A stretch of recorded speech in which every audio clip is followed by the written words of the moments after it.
مرحبا يا أصدقاء، وصفتنا اليوم شعبية بسيطة وأنيقة لكن بطابع عصري.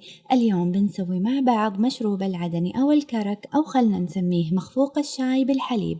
في ركوة نضيف الماء والشاي مع الحليب المبخر ورشة هيل، قرفة، زنجبيل. نخلي المزيج يغلي على نار هادئة لدقيقتين أو 3 حتى يطلق الطعم.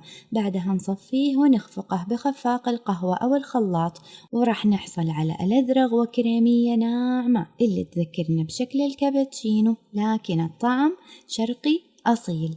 كمية الرغوة وقوام المشروب يعتمد على كمية الحليب، فضيفوه بكل سخاء. بالتالي حتى نوازن الطعم أكيد نحتاج إضافة الشاي أيضا بسخاء. المشروب هذا مو بس دافي ولذيذ، لكن يعطي لمسة فاخرة للوصفة الشعبية البسيطة. جربوه في الجلسات مع الأهل أو بعد يوم طويل أو حتى أول يومكم، وصدقوني راح يغير مزاجكم. وفي النهاية إذا أعجبكم الفيديو لا تنسوا تدعموني باللايك والاشتراك حتى نكمل مع بعض رحلة الوصفات اللذيذة. في أمان الله.